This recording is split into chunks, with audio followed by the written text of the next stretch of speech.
우리 성경 말씀 보겠습니다. 출애굽기 9장을 보겠습니다.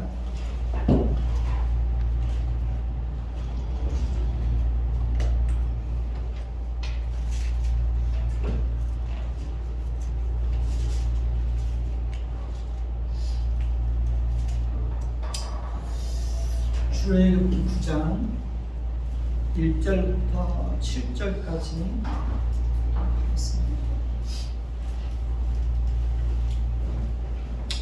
돌아가면서 읽겠습니다. 여호와께서 모세에게 이르시되 바로에게 들어가서 그에게 이르라. 히브리 사람의 하나님 여호와께서 말씀하시기를 내 백성을 보내라. 그들이 나를 섬길 것이니라. 내가 만약 고기를 거절하고 억지로 잡아두면 여호와의 손이 들어있는 데 가축 곧 말과 나귀와 낙타와 소와 양에게 더하리니 심한 돌림병이 있을 것이며 여호와가 이스라엘의 가축과 애굽의 가축을 구별하리니 이스라엘 자손에게 속한 것은 하나도 죽지 아니하리라 하셨다 하시고 여호와께서 기한을 정하여 이르시되 여호와가 내일 이 땅에서 이 일을 행하리라 하시더니 이튿날에 여호와께서 이 일을 행하시니 애굽의 모든 가축은 죽었으나 이스라엘 자손의 가축은 하나도 죽지 아니하니라. 바로가 사람을 보내어 본즉 이스라엘의 가축은 하나도 죽지 아니하였더라. 그러나 바로의 마음이 완강하여 백성을 보내지 아니하니라. 아멘. 우리 서로 한번 밝게 인사를 해보십시다. 참 잘하셨습니다. 주의 이름으로 사랑합니다. 네. 우리는 지난주에 5번째 재앙에 대해서 살펴보았죠. 하나님은 모세를 바로 왕에게 보내서 내 백성을 보내라. 그들이 나를 섬길 것이니라 라고 말씀하셨습니다. 그래서 오늘 말씀 9장 2절을 보면 내가 만일 보내기를 거절하고 억지로 잡아두면 하나님께서 어떻게 하시겠다고 말씀하십니까? 3절을 보면 여호와의 손이 들에 있는 내 가축 곧 말과 나귀와 낙타와 소와 양에게 더하리니 심한 돌림병이 있을 것이며 라고 말씀하셨습니다. 그러나 하나님께서 애굽 땅에 그렇게 무서운 재앙을 내리시면서도 이스라엘 백성들에게는 어떻게 하시겠다고 말씀하셨습니까? 4절을 보면 여호와가 이스라엘의 가축과 애굽의 가축을 구별하여 이스라엘 자손에게 속한 것은 하나도 죽지 않게 하시겠다고 말씀하셨습니다. 하나님께서 애굽 사람들이 키우는 가축을 심한 돌림병으로 치시겠다고 말씀하시는 것은 두 가지 의미가 담겨져 있다고 지난주에 말씀을 드렸습니다. 첫째는 애굽 사람들이 섬기는 동물 우상에 대한 심판을 내리시겠다는 것을 의미합니다. 애굽 사람들은 각종 동물의 형상을 만들어 놓고 그것을 신으로 섬기고 있었습니다. 하나님은 애굽의 가축들을 치심으로 인하여 그들이 동물의 형상을 만들어 놓고 그것을 신처럼 섬기는 것이 얼마나 어리석고 헛된 것인지를 세상 앞에 드러내시고자 하였습니다. 오늘날에도 사람이나 각종 동물의 형상을 만들어 놓고 그것을 신처럼 섬기는 사람들이 있어요, 없어요? 있습니까, 없습니까? 많이 있습니다. 두 번째는 애굽 사람들이 그렇게 가증스럽게 생각했던 군사력과 경제력이 얼마나 헛된 것인지를 드러내시기 위해서였습니다. 하나님께서 말과 나귀와 낙타와 소와 양을 치시겠다고 하는 것은 그들의 군사력과 경제력에 치명적인 해를 입혀서 그들이 자랑스럽게 여겼던 군사력과 경제력을 무력화시키겠다는 것을 의미하는 것입니다. 6절을 보면 이튿날에 여호와께서 이 일을 행하시니 애굽의 모든 가축은 어떻게 해요? 죽었다라고 말씀합니다. 하나님께서 이렇게 애굽의 가축들에게 무서운 재앙을 내리신 것입니다. 우리나라에서도 바이러스로 인한 전염병으로 인하여 가축을 기르는 사람들이 큰 어려움을 겪는 것을 종종 볼 수 있었습니다. 하나님은 이 일을 통해서 우리가 무엇을 더 중요하고 우선되고 가치 있게 여기고 살아야 하는지를 가르쳐 주고 있습니다. 여러분에게 있어서 가장 중요하고 우선되고 가치 있는 것은 무엇입니까? 우리가 무엇을 더 중요하고 우선되고 가치 있는 것으로 여기느냐에 따라서 우리의 인생의 목적과 삶의 방향이 완전히 달라지게 되어 있습니다. 우리가 가장 중요하고 우선되고 가치 있는 것으로 여기는 것이 있다면, 여겨야 하는 것이 있다면 그것은 당연히 하나님과의 인격적인 만남이 이루어지는 것이 되어야 합니다. 왜냐하면 하나님과의 인격적인 만남이 이루어지면 우리 인생의 목적과 방향과 가치관에 놀라운 변화가 일어나게 될 것이기 때문에 그렇습니다. 다음으로 우리가 가장 중요하고 우선되고 가치 있는 것으로 여겨야 하는 것이 있다면 그것은 그리스도를 아는 지식과 하나님의 성품을 아는 지식입니다. 제가 하나님의 자녀가 되고 목회자가 되어서 하나님으로부터 받았던 가장 큰 축복은 물질이나 목회의 성공이 아니라 하나님의 성품을 아는 지식입니다. 저는 하나님의 성품을 알게 됨으로 인하여서 저의 모든 가치관과 인생관이 완전히 달라지게 되었습니다. 그렇기 때문에 저에게 있어서 가장 중요하고 우선되고 가치 있는 것이 있다면 그것은 당연히 하나님의 성품을 아는 지식입니다. 하나님이 저에게 주신 가장 큰 축복은 하나님의 성품을 하나님이 저에게 주셨다는 것입니다. 세 번째로 우리가 가장 중요하고 우선되고 가치 있는 것으로 여겨야 하는 것이 있다면 그것은 하나님 사랑과 이웃 사랑입니다. 하나님의 모든 계명을 두 가지로 요약하면 하나님 사랑과 이웃에 대한 사랑입니다. 하나님이 우리에게 요구하는 가장 중요한 것은 바로 이 두 가지입니다.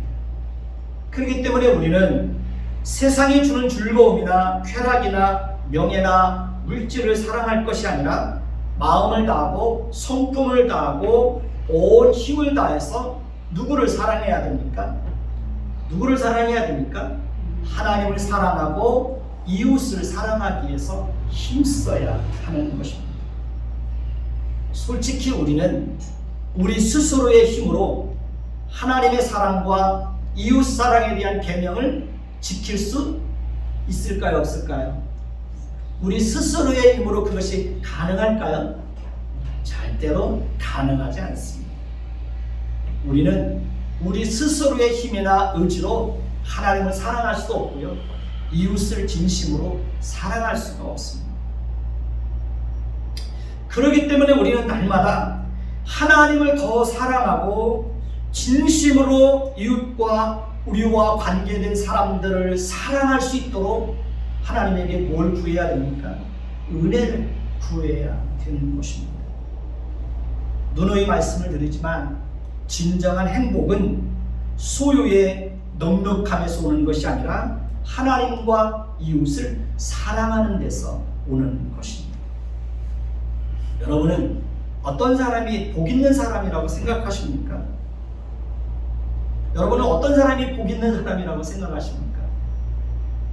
대부분의 사람들은 많은 것을 소유하고 좋은 집에서 살고 좋은 직장에 다니고 세상적으로 성공하고 값비싼 자동차를 타고 잘 먹고 잘 살고 여행을 즐기면서 사는 것이 복이라고 생각할 것입니다. 물론 일반적인 의미에서 그것이 복이라고 생각하는 것이 당연할 것입니다.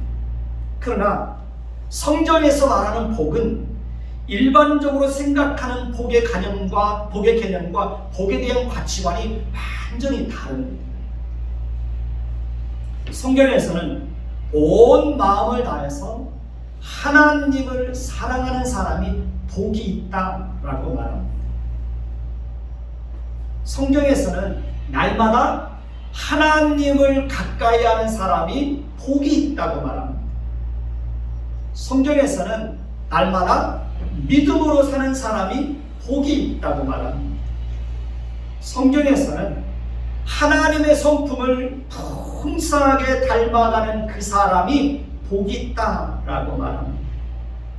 성경에서는 날마다 하나님을 기쁘시게 하는 자로 그의 인생을 사는 사람들이 복이 있다라고 말합니다.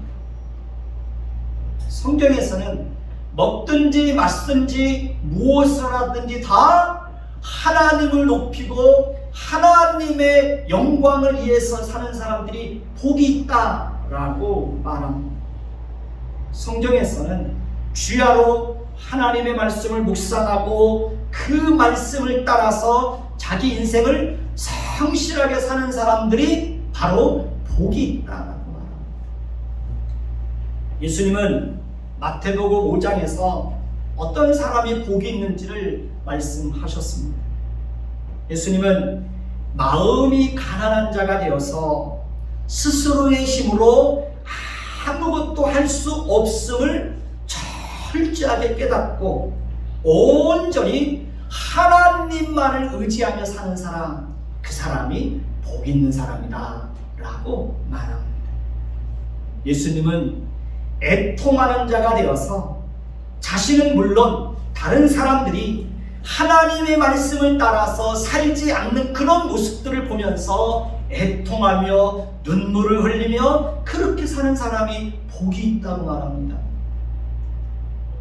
예수님은 온유한 자가 되어서 다른 사람들이 자신에 대해서 무슨 말이나 행동을 하든지 그것을 감사함으로 받아들이는 사람이 복이 있다라고 말합니다.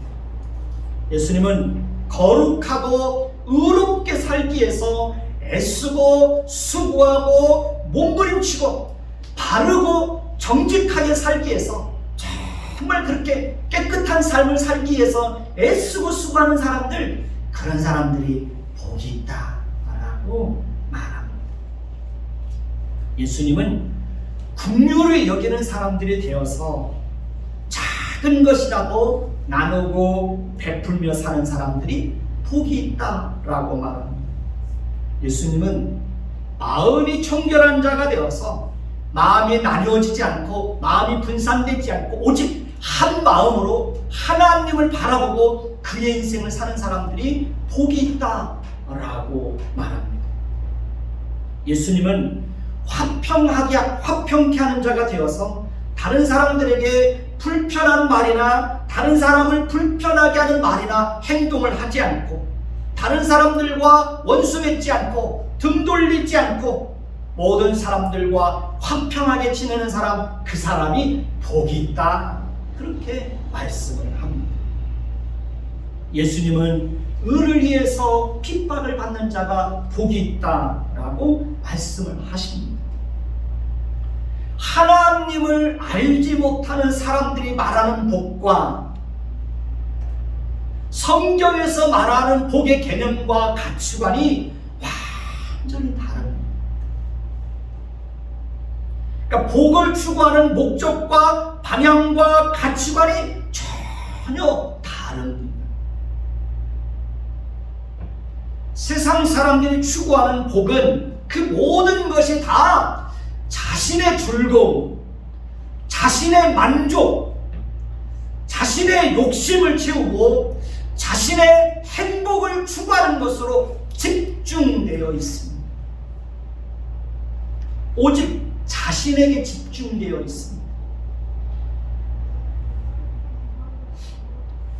성경에서 말하는 복은 그 모든 것이 다 하나님과 이웃과 하나님의 성품을 드러내는 것으로 다 연결되어 있습니다. 놀랍지 않나요? 결론적으로 여러분들은 어떤 사람들이 더 행복한 인생을 살 수 있다고 생각하시나요? 잘 생각해봤으나 여러분들은 어떤 사람들이 더 행복한 인생을 살 수 있다고 생각하시나요? 세상 사람들이 추구하는 복은 진정한 의미에서 만족이라는 것이 있을 수 있을까요? 만족이라는 게 있을 수 있을까요? 만족이 없습니다. 아무리 많은 것을 가져도 절대로 자신의 욕심을 다 채울 수가 없습니다. 결과적으로 하나님을 떠나서 추구하는 모든 것은 다 헛된 것으로 끝나는 것입니다. 그러나 우리가 하나님과 이웃을 진심으로 사랑하고 하나님의 성품을 따라서 우리의 인생을 살면 우리 자신뿐만 아니라 우리와 관계된 모든 사람들이 행복해질 수 있습니다. 가치관이 변해야 됩니다. 무엇이 진정한 복인지, 무엇이 진정한 행복인지 우리는 그것을 깨달아야 됩니다. 무엇이 영원한 것인지 우리는 영원한 가치를 따라서 우리의 인생을 사는 사람들이 되어야 하는 것입니다. 헛되고 없어지고 사라질 세속의 가치를 따라서 살면 절대로 행복한 인생을 살 수 없습니다. 하나님은 애굽에 있는 모든 가축들에게는 심한 돌림병이 임하게 하여 그들로 하여금 재산에 큰 피해를 입게 하였지만 고센 땅에 있는 하나님의 백성들의 가축은 하나도 죽지 않게 했습니다. 하나님은 그들에게는 팔의 재앙도 임하지 않게 하였습니다. 이 시대는 정말 하나님의 특별한 은혜가 필요한 시대라고 저는 생각하고 있습니다. 세월을 살면 살수록 하나님의 은혜가 아니면 살 수 없다는 사실을 더 절실하게 깨달아지지 않나요? 그렇지 않나요? 저만 그런가요? 저는 요즘 하나님에게 코로나 재앙을 통제해 달라고 하나님 앞에 진지하게 기도하고 있습니다. 주변 사람들이 코로나에 확진돼서 어려움을 겪고 주변 사람들이 일하는 곳에 코로나 확진자가 나와서 어려움을 겪고 그런 일들을 요즘 종종 듣고 있습니다. 저희 집사람이 일하는 곳에서도 지난주에 코로나 확진자가 3명이 나와서 일주일 내내 긴장하고 살았습니다.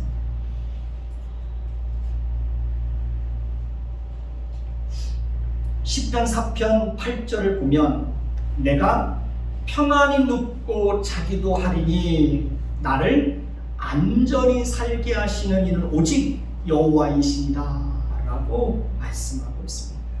그렇습니다. 물질이나 권세나 세상에서의 성공이나 값비싼 아파트가 우리로 하여금 평안히 눕고 자기도 하고 우리를 안전하게 살게 하는 것이 아닙니다. 우리로 하여금 평안히 눕고 자기도 하며 안전히 살게 하시는 분은 오직 누구밖에 없습니까? 누구밖에 없어요? 하나님밖에 없습니다. 그러니 우리는 끊임없이 하나님께 은혜를 구해야 합니다. 저도 매일같이 기도를 마칠 때마다 이 말씀을 붙잡고 하나님께 기도합니다. 하나님, 오늘도 우리의 생명과 안전을 지켜주시고 모든 위험과 사고와 질병과 악한 자로부터 하나님께서 우리를 지켜주세요. 하나님 백성들을 지켜주세요. 자녀들을 지켜주세요. 제가 아는 분은 정말 돈이 많은 사람입니다. 땅도 많은 사람입니다.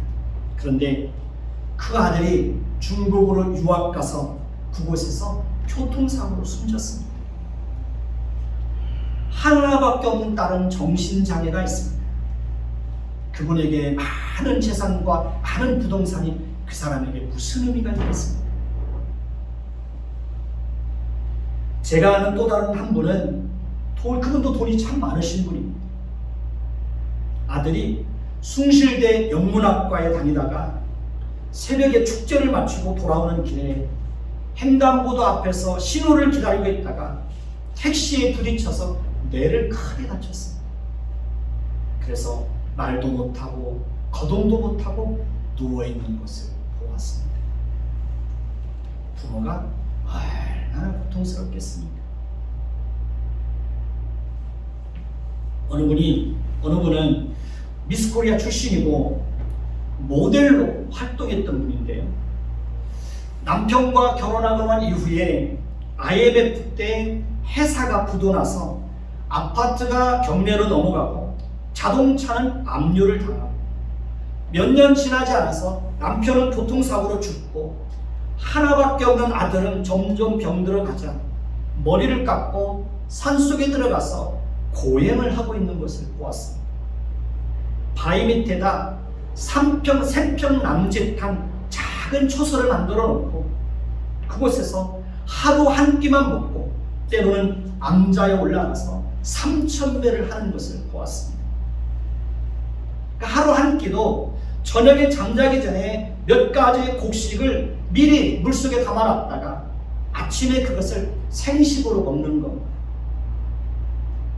3,000배를 시작하면 보통 6시간에서 때로는 하루 종일 걸리기도 한답니다. 그녀가 결혼식을 할 때는 대통령 비서실장까지 했던 사람이 결혼 주례를 해서 다른 사람들이, 주변 사람들이 다 부러워했답니다. 그러나 지금은 너무 초라한 모습으로 지내고 있습니다. 저는 그분이 예수를 모르고 자식과의 인연을 끊고 산속에 들어가서 그렇게 자신의 업보를 가져가 달라고 눈물로 기도하며 탄식하며 고행을 하는 모습이 너무 안쓰럽고 불쌍했습니다. 우리가 하루하루 평안히 눕고 자기도 하며 안전히 살게 하시는 분은 오직 누구밖에 없습니까? 하나님밖에 없습니다. 그러니 우리는 하나님께 우리 안전과 생명을 지켜주시기를 위해서 성실하게 기도해야 합니다. 출애굽기 9장 7절을 보면 바로가 사람을 보내어 본즉 이스라엘의 가축은 하나도 죽지 아니하였더라. 그러나 바로의 마음이 완강하여 백성을 보내지 아니하니라 라고 말씀하고 있습니다. 바로 왕이 사람을 보내서 이스라엘의 가축은 하나도 죽지 아니한 것을 눈으로 확인하고도 마음을 완강하게 하여 백성을 보내지 아니했다는 것입니다. 사람은 이렇게 완악하고 강팍한 존재입니다. 죄성으로 똘똘 뭉쳐있는 게 인간의 본성입니다. 사람은 누구나 할 것 없이 하나님께서 각 사람에게 특별한 은혜를 주시지 않으면 절대로 자신의 마음속에 있는 완악하고 강팍한 마음을 내려놓지 않습니다. 사람은 누구나 할 것 없이 하나님께서 그 사람들에게 특별한 은혜를 주시지 않으면 하나님에 대해서 알 수도 없고 하나님에 대해서 관심조차도 가질 수가 없습니다. 사람은 누구나 할 것 없이 하나님의 특별한 은혜가 아니면 절대로 잘못된 길에서 돌이키지 않습니다. 끝까지 자기 고집대로 살아갑니다. 사람은 누구나 할 것 없이 하나님의 특별한 은혜가 아니면 절대로 말씀을 들을 수도 없고 깨달을 수도 없습니다. 사람은 누구나 할 것 없이 하나님의 특별한 은혜가 아니면 절대로 하나님의 성품에 눈을 뜰 수가 없습니다. 사람은 누구나 할 것 없이 하나님의 특별한 은혜가 아니면 절대로 하나님을 찾지도 않습니다. 하나님을 의지하지도 않습니다. 자기가 왕이 되어서 자기가 자기 인생의 주인이 되어서 자기 인생을 자기 마음대로 살아가는 것입니다.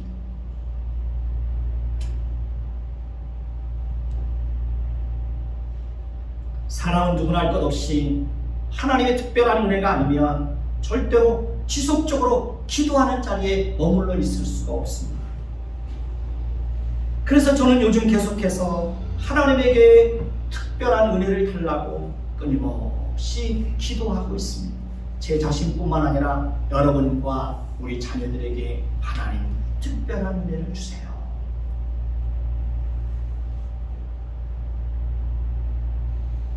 하나님의 은혜가 우리에게 임하면요, 우리에게 하나님의 은혜가 충만하면 우리가 하나님을 섬기고 하나님을 예배하고 하나님의 말씀을 따라서 살고 우리가 하나님 앞에서 엎드려 살아가는 것이 얼마나 감사하고 복된 것인지를 풍성하게 깨닫게 됩니다.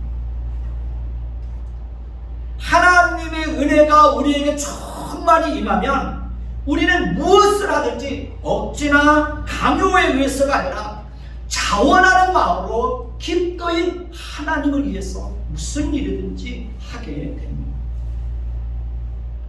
하나님의 은혜가 충만하면 우리는 하나님에게 무엇을 드려도 아깝지 않습니다. 하나님의 은혜가 충만하면 이웃을 위해서 물질을 사용해도 전혀 아깝다는 생각을 가지지 않게 됩니다.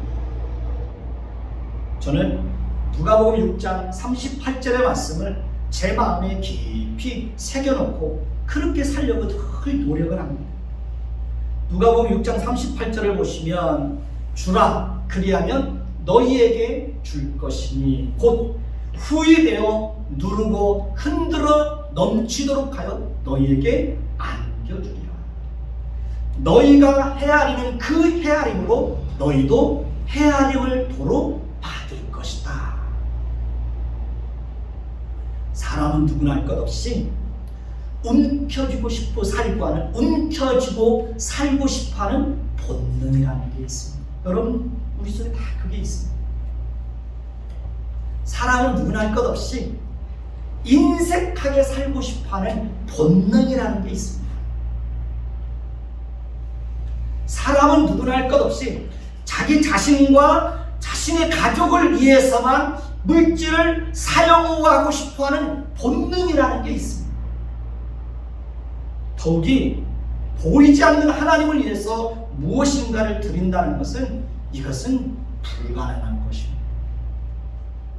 그럼에도 불구하고 육체의 본능을 내려놓고 베풀고 나누고 살면 하나님께서 반드시 더 풍성하게 채워주시는 것을 얼마든지 경험할 수 있습니다.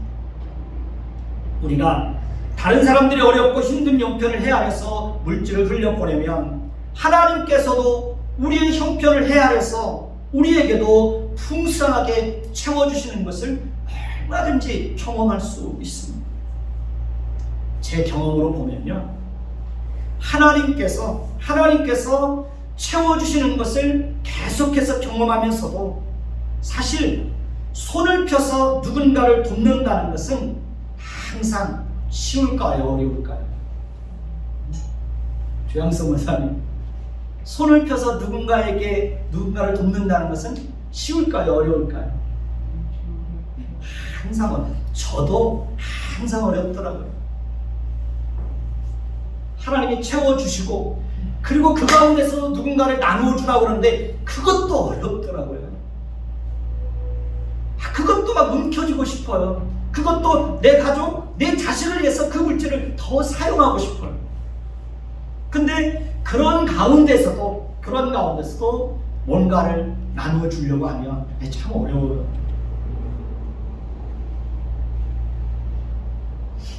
그럴 때마다 누가복음 6장 38절을 기억합니다. 주라 그리하면 너에게 줄 것이니 곧 후히되어 누르고 흔들어 넘치도록 하여 너에게 안겨주리라. 너희가 헤아리는 그 헤아림으로 너희도 헤아림을 도로 받을 것이다.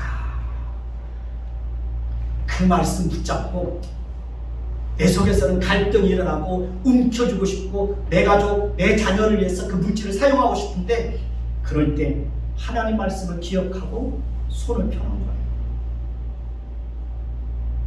그러면 하나님이 또 채워주시는 것을 경험해요. 채워주시는 것을. 우리 추수감사주일 헌금을 그 어려운 교회에 온풍기 사는데 쓰시라고 보내드렸었잖아요. 근데 며칠 지나지 않아서 우리 교회를 다녔던 그 텐텐 자마가 전화가 왔어요. 목사님 계좌번호 좀 알려주세요. 근데 그 자매가 전혀 생각지 않았던 돈을 보내줬어요. 그 돈이 100만 원이었어요. 나는 그 자매가 돈을 보내줄 거라고는 생각도 안 했어요. 하나님 그렇게 또 채워주시는 거예요. 근데 하나님이 내가 손을 뺐을 때 하나님이 또 채워주시는 것을 알면서도 늘 누군가를 도우려고 하면 인색한 마음이 들어요. 그게 본능이죠.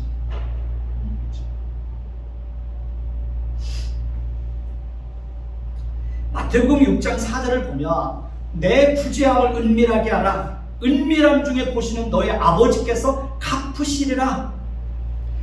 예수님께서 말씀하신 거예요. 우리가 은밀한 가운데서 누군가에게 물질을 흘려보내면 하나님께서도 은밀한 가운데서 보시고 은밀한 가운데서 갚아주시겠다고 말씀을 하십니다. 그런데요, 우리가 그렇게 살 수 있는 것도 내 의지와 내 결심으로 할 수 있을까요? 없을까요? 하나님의 약속의 말씀, 주님의 약속의 말씀이 있음에도 불구하고요, 우리 의지로는 그렇게 살 수 없어요. 순간순간 하나님의 은혜가 내게 임해서 하나님의 은혜가 내 마음과 생각을 주장하고 다스릴 때 누군가에게 끊임없이 손을 필 수 있는 거예요. 우리 교회가 개척하고 난 이후에 그렇게 가난하고 힘든 상황 속에서도 그래도 끊임없이 나누고 베풀고 흘려보내려고 그렇게 해왔어요.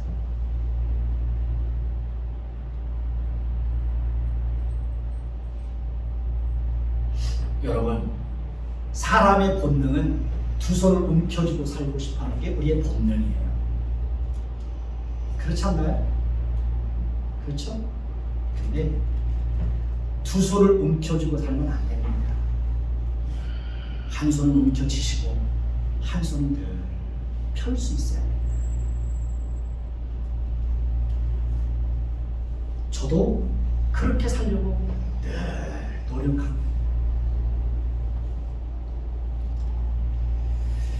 세월이 지나면 지날수록 사람들의 마음은 더 완악하고 강팍하고 무디어지게 될 겁니다. 세월이 지날수록 사람들의 마음은 점점 더 하나님으로부터 멀어지게 될 것입니다. 세월이 지나면 지날수록 사람들의 마음은 점점 더 하나님 앞에 나와서 모이는 것을 귀찮게 여기게 될 것입니다. 그래서 성경에 보면 말세가 되면 사람들이 점점 자기를 사랑하고 돈을 사랑하고 쾌락을 사랑하고 모이는 것을 패하게 될 것이라고 말씀하셨습니다. 요즘 우리는 그런 말세를 살아가고 있습니다. 저는 그렇게 봐요. 코로나 재앙은 말세를 살아가는 성도들의 영혼을 각성시키고 무뎌졌던 마음들을 흔들어 깨워서 하나님의 백성들을 하나님 앞에 다시 한번 바르게 세우기 위해서 하나님이 허락하신 거라고 저는 그렇게 생각하고 있습니다.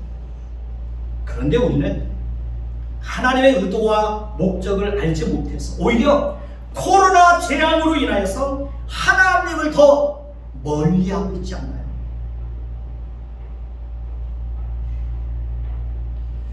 코로나 재앙은 무서워하면서 정작 두려워해야 될 하나님은 두려워하지 않고 오히려 하나님을 멀리하고 있습니다.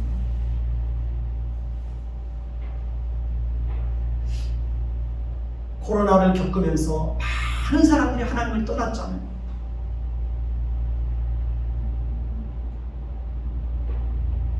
코로나를 겪으면서 많은 사람들이 형식적인 신앙인으로 그렇게 전락해 있지 않나요?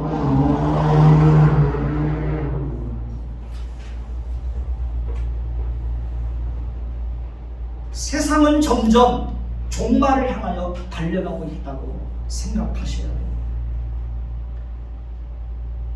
우리는 더 각성하고 더 정신 차려야 됩니다. 제 아내가 올해는 겨울을 준비하면서 저에게 따뜻한 침낭을 사줬습니다. 새벽에 기도할 때 침낭 속에 들어가서 추위에 떨지 말고 기도하라고 사준 겁니다. 저에 있던 교회에서 겨울에 새벽 기도를 할 때 얼마나 추운지 정말 추워서 고생했던 적이 있습니다.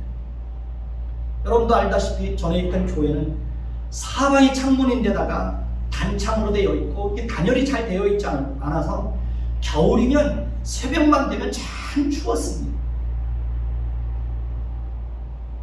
오죽했으면 제가 새벽에 그 추위에 적응하기 위해서 하도 종아리가 시려워가지고 고생을 해가지고 추위에 적응하려고 한겨울에도 반바지를 입고 산에를 다녔겠습니다. 그러니까 좀 낫더라고요. 추위에 적응이 되니까요. 새벽에는 전기세를 아끼기 위해서 일부러 온풍기를 틀지 않습니다. 새벽에 와서 2-3시간씩 앉아서 기도를 하다 보면 허벅지와 종아리가 얼마나 시리는지 얼마나 추운지 모릅니다. 그래서 올해는 제 아내가 구해준 침낭 속에 들어가서 기도를 했습니다. 근데 문제는 몸이 따뜻하니까요 너무 졸려서 기도를 제대로 할 수가 없어요. 기도를 하다 가는 건지 졸다가 잠을 자다 집에 가는 건지 이게 구분이 안 돼요. 그래서 요즘에는 아예 침낭을 접어서 집어 넣어놓고 아예 추운 상태로 기도를 하고 있습니다. 기도하다 보면 추워서 막 종아리가 시릴 때가 있어요. 허벅지가 시릴 때가 있어요. 무릎 덮개를 덮는데도요 종아리가 시려워요. 근데요 좋은 점은 몸이 추우니까 정신이 깨어있는 거예요. 몸이 추우니까 졸 수가 없어요. 그래서 제가 깨달은 바가 있습니다.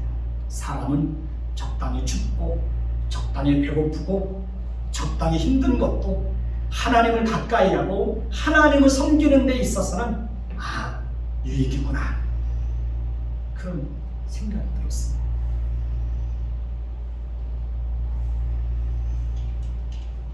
사람들이 왜 하나님 앞에 기도하지 않는 것일까요?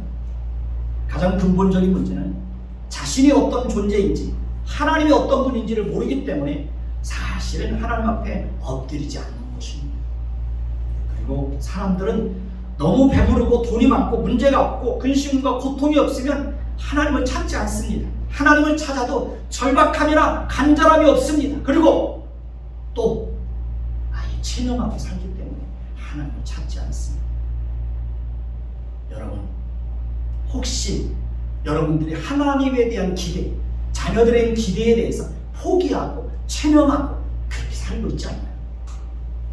그러면 안 됩니다.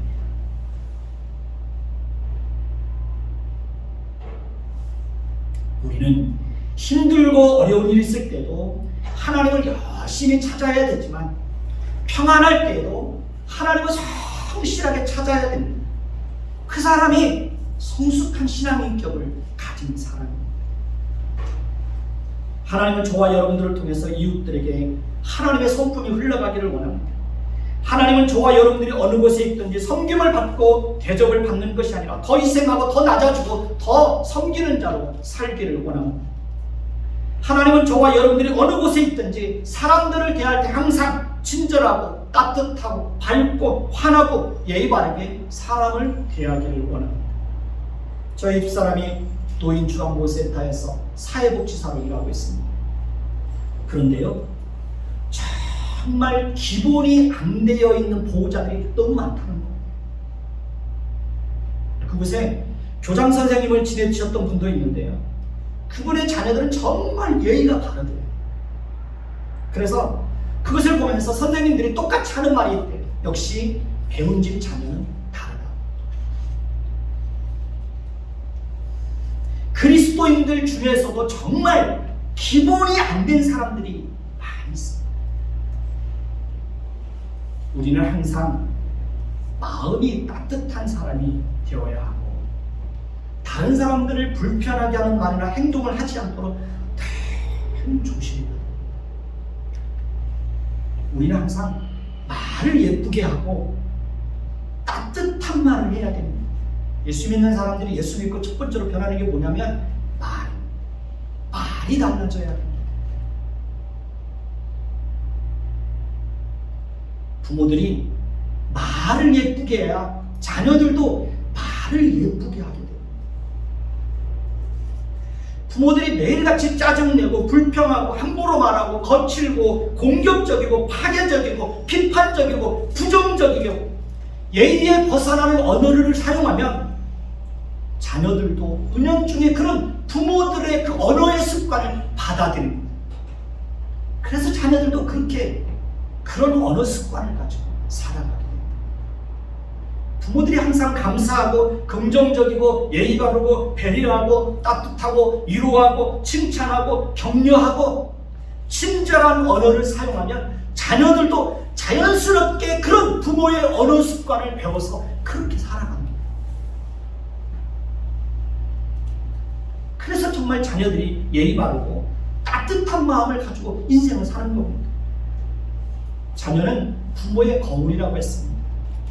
자녀들을 보면 부모를 알 수 있고 부모를 보면 그 자녀를 알 수 있다고 했습니다. 이것은 부모의 삶이 자녀들에게 미치는 영향이 얼마나 큰지를 보여주는 것입니다.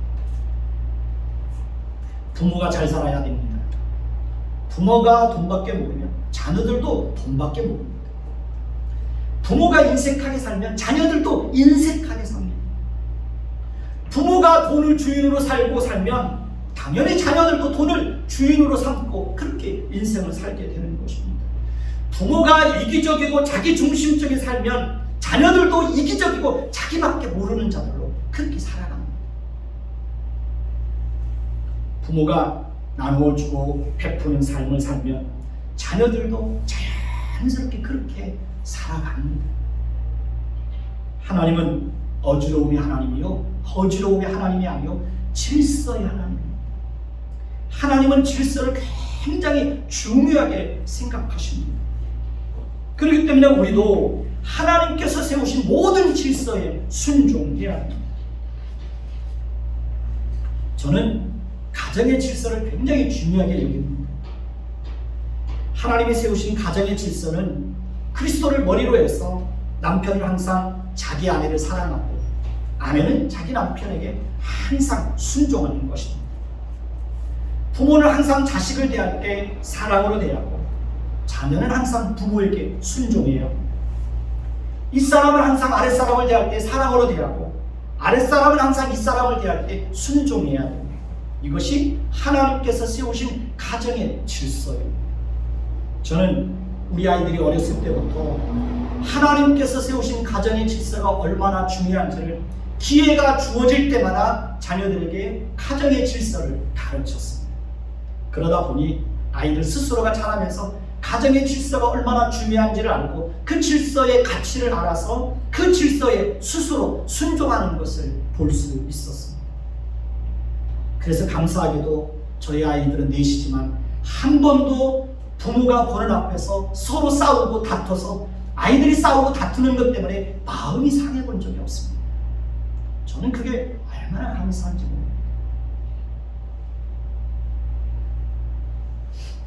하나님이 세우신 질서를 따라서 가정을 세워가다 보니 자연스럽게 건강한 가정으로 그렇게 가정이 세워질 수 있었습니다.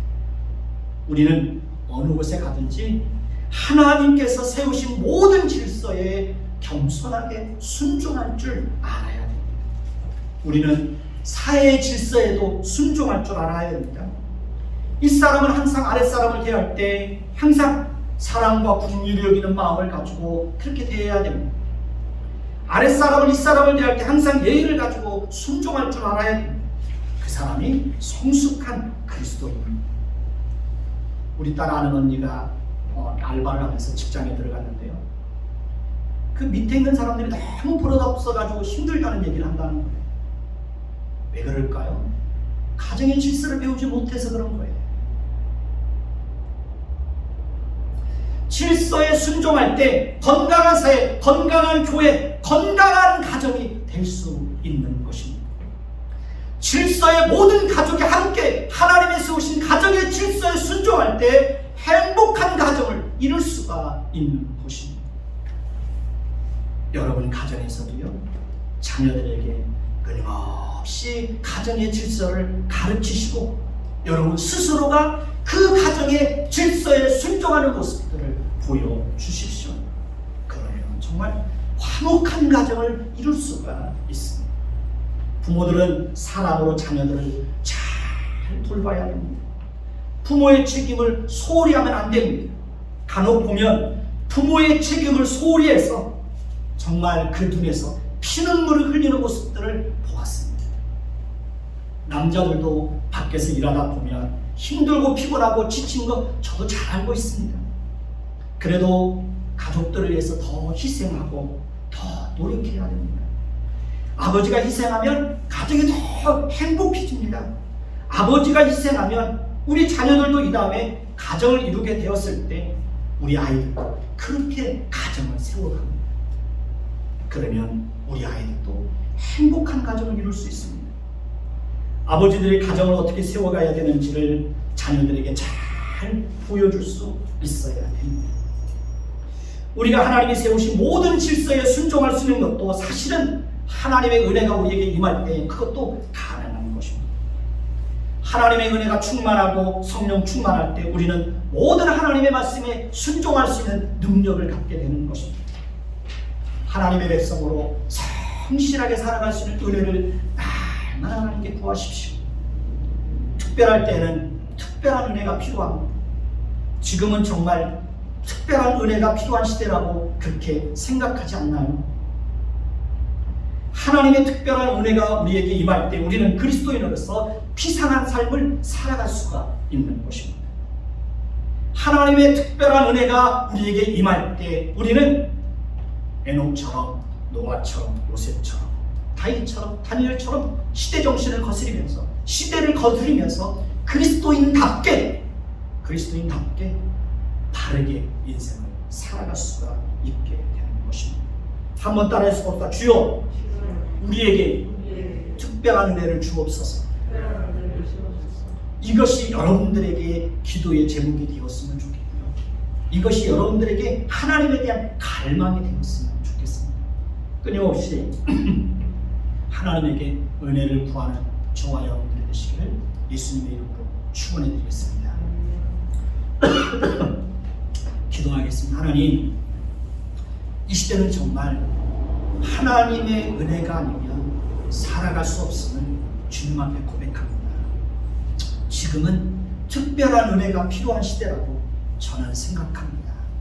하나님의 특별한 은혜가 우리에게 주어질 때 우리는 어떤 상황 속에서도 그리스도인으로서 비상한 삶을 살아낼 수 있을 것이라고 주님, 그렇게 저는 판단합니다.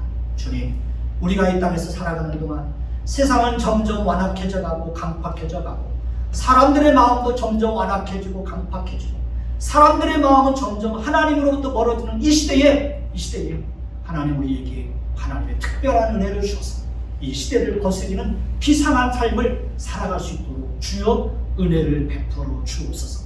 에녹처럼, 요셉처럼, 다니엘처럼 그렇게 비상한 삶을 살아낼 수 있는 그 은혜를 우리에게 허락하여 주옵소서. 그래서 하나님으로부터 인정받는 진정한 그리스도인들로 날마다 거듭날 수 있도록 은혜를 베풀어 주옵소서. 예수 그리스도의 이름으로 감사하며 기도드립니다. 아멘.